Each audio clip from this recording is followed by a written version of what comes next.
Olá pessoal, tudo bem? A fase aguda da campanha eleitoral está começando agora com o início das convenções partidárias, que vão deste fim de semana, dia 20, até o dia 5 de agosto. E depois as candidaturas são registradas até o dia 15, para que no dia 16 comecem a campanha eleitoral. Ou seja, estamos no momento da definição dos candidatos. Mas é possível já enxergar para este ano de 2024 um confronto entre lulismo e bolsonarismo, como se viu nas eleições gerais também de 2022. E para 2024, a tendência, pelo que se mostra em relação a 2020, as últimas eleições municipais, é de que a direita bolsonarista tenha um pouco mais de facilidade para crescer e para conseguir mais espaços, porque em 2020, embora o presidente fosse Jair Bolsonaro, ele tivesse a máquina federal nas mãos, todos os recursos que um governo federal tem que pode beneficiar candidatos, havia uma pandemia e naquele momento o tema era muito ruim para Bolsonaro, que tinha uma gestão da pandemia muito criticada, muito inadequada, e naquele momento isso pesou muito nas eleições, ganharam ali os candidatos, sobretudo os prefeitos que eram candidatos à reeleição, que tinham gerido melhor a sua cidade durante a pandemia.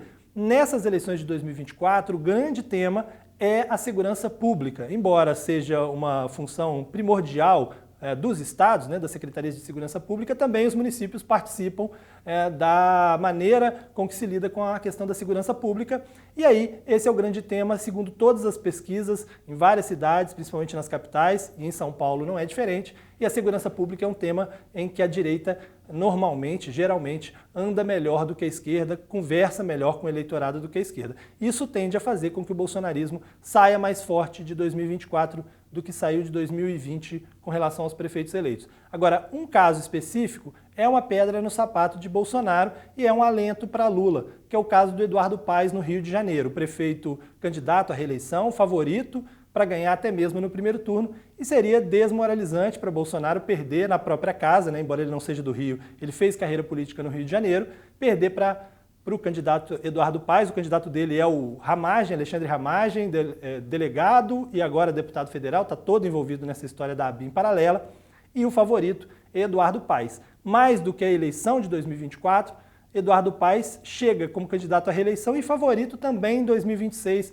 ao governo do estado. E uma eventual reeleição de Paes agora e a chegada a 2026 como favorito ao governo do estado poderia ajudar muito Lula numa disputa com a direita, seja qual for o candidato que Bolsonaro escolher. É bom lembrar que apesar da vitória de Lula em 2022, no Rio de Janeiro, Bolsonaro ganhou com uma boa frente e isso fez com que o resultado nacional ficasse bem parelho. Se houver uma reversão disso no Rio de Janeiro, ficaria muito mais fácil para Lula numa eventual disputa pela reeleição e por isso Eduardo Paes é um nome tão importante nessas eleições para Lula e também, como eu disse, como uma pedra no sapato de Bolsonaro. As três eleições que são consideradas pelo governo Lula muito importantes nesse embate são Recife, São Paulo e Rio de Janeiro. Recife, o filho de Eduardo Campos, João Campos, é o grande favorito, deve ganhar no primeiro turno. São Paulo é uma disputa parelha, mas a tendência a gente olha, provavelmente o favorito seria o prefeito candidato à reeleição e aí sobraria o Rio de Janeiro